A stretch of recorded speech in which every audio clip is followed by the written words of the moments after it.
Hey everybody, it's Tom. We're gonna do a little vlog today because some very kind members of our community have reached out to me the last few days and essentially asked like, "Are you okay?" So I thought, yeah.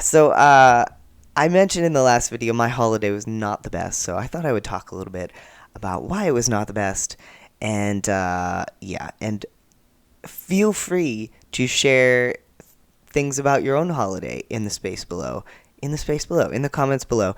Whether it was kind of crappy, or super crappy, or medium, or great, or amazing, I'd love to hear how you're doing and what's going on.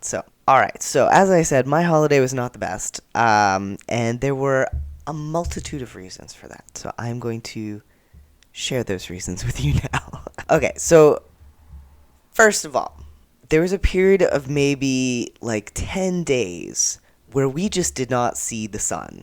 Like there was no sun. And then we had a huge snowstorm and 50-mile-an-hour winds and negative 35, so 35 below zero Fahrenheit temperatures going on for several days in a row right before Christmas. And basically, this meant that I just could not really leave my house for fear of frostbite or just, a really unhappy time. So I was stuck in my house for a really long time. I have seasonal affective disorder, so I am deeply affected by light levels. And this is not only in the winter, any time of year when there's not, like, if we have a series of cloudy days, my mood just plummets. And like this was like a long stretch of it. So my mood was already not in a great place. And also, since I had COVID at the end of November, ever since then I haven't been sleeping very well. Like I got into kind of a bad sleep cycle when I was sick and just have not been able to break out of it since then. And like when I don't sleep enough, I get more migraines. So like every other day I would be like in pain in addition to feeling bad. So like physically not feeling great. Okay. And then we have the mental and emotional stuff, which this is the first Christmas without my grandma, who passed away back in May or June. One of those. It's been like 6 months. So whatever that was. While I probably wouldn't have flown to Pennsylvania to be with the family if she were still with us, because it's really expensive and I can't really afford to do that most of the time, she still would have been there, and like I would have been able to, every year we would talk on the phone and wish each other a Merry Christmas and blah, blah, blah, and she would talk about how, oh, it's almost Groundhog Day, which means it's almost spring and stuff like that. And regardless, I would know that in that cozy house where my grandma and grandpa lived, there would be like family coming together and eating and laughing and playing games. And like I think my childhood and teenagedom were definitely a mixed bag. Like my childhood was pretty good, I think, for the most part. We lived in the middle of the woods. I could run and play and have a great time. And, like, my parents were good parents. And, and then as a teenager, like, mixed bag. But always, whenever my family would get together, so grandma, grandpa, aunts, uncles, cousins would all come together at my grandma's house for Thanksgiving and Christmas, it would just be just perfect, just perfection. So jokes and games and just this overwhelming feeling of everybody loves each other, and like no one ever got into fights. There were no political discussions. It was just fun and warmth and like something that I have never experienced anywhere else. So my grandma's house got sold a few months after she passed away because obviously like nobody's living there anymore. And so I know that I've been grieving in stages for sure, like just kind of piece by piece, little by little over the months. But there's also the fact that I kind of have to grieve the house as well, which sounds weird, but like it was the only place that was consistent through my entire life up until this point. My family moved, so the house that I was born in was not the house that I spent like my teenage years in. And then my mom moved to Virginia, so that house we also had to say goodbye to. And like, of course I've lived in a bunch of different places over the course of my life. And like every other family member who I know has moved to different places, but grandma's house was just a fixture. It was always there, and like it had no Wi-Fi, okay? It had shit cell reception and no Wi-Fi.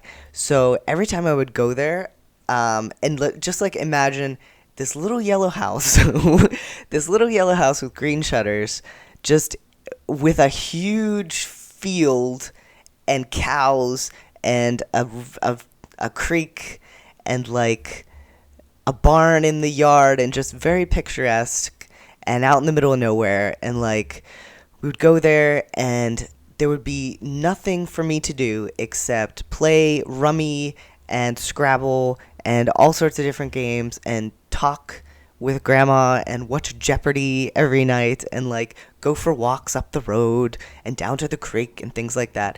So like this is my whole childhood up until now, years of, memories and safety, And like it's hard to accept that that is no longer there. Like there's a different family living there.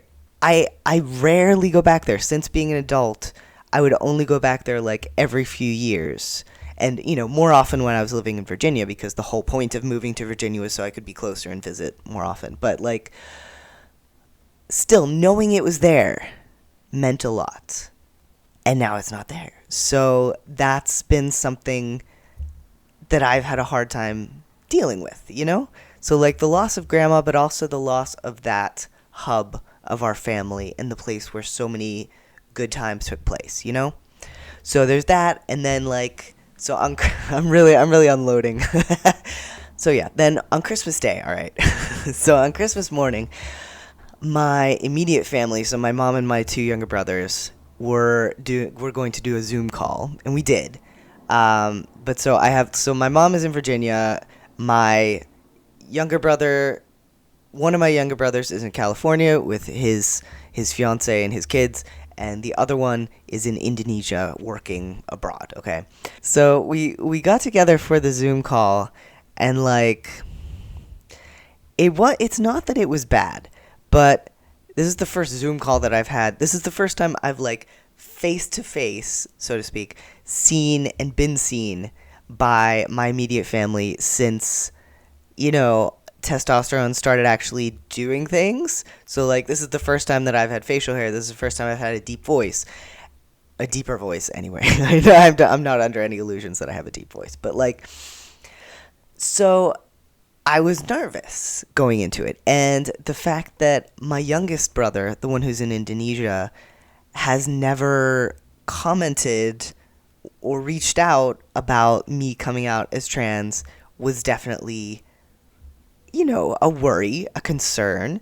Like, I hope that we're cool. I hope that it's okay, but I genuinely don't know. Basically, for most of the call, it was my mom, me, and the brother in California. And then the brother in Indonesia, the one who I'm not sure of how he feels about my transness, he came into the call for about 2 minutes just to say hello and Merry Christmas and thanks for the gifts and bye. Okay.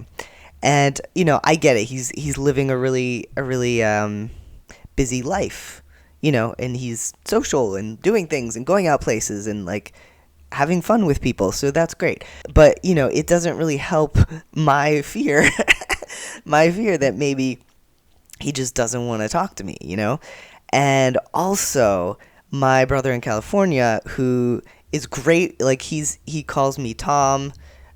He referred to me as the uncle to his kids, which is awesome. But he misgendered me while he was talking, and it just like, like I know it was just a slip up, but it wasn't that.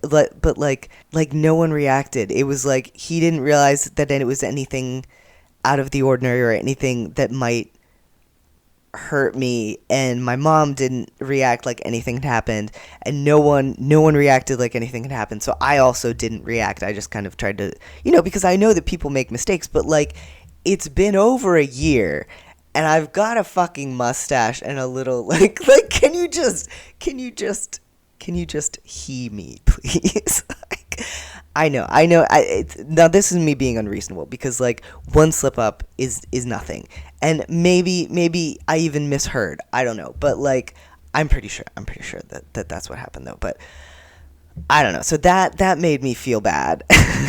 So the family call just reminded me of all the good times that we had at grandma's house, and made me feel insecure. So I wasn't in a great mental state. And add to that the fact that like to distract myself from feeling not great, I had been reading a lot of queer YA romances, which are a very good distraction, but they also serve to remind me of how very single I am. I was feeling very down and kind of lonely, and like so I think the low point was on Monday where I just felt really shitty. And so like I moped around, and I just like I ended up at the end of the day like just banging on my drums, like trying to work my feelings out via drums.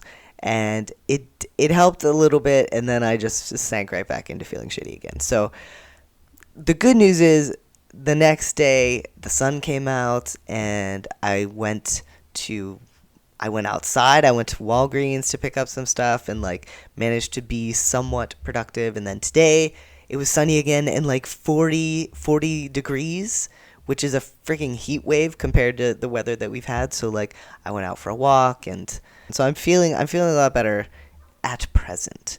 But yeah. So in conclusion, yeah, my holiday was not the best. But I do find that now that Christmas is officially over, I feel better. Like, there's so much pressure to feel good around Christmas time and, like, act and feel a certain kind of way. And now that that's over, I feel like I can relax and maybe actually feel good. Yeah.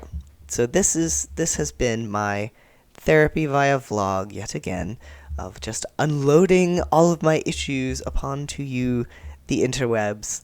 But yeah, if you watched and listened, thank you. I appreciate it.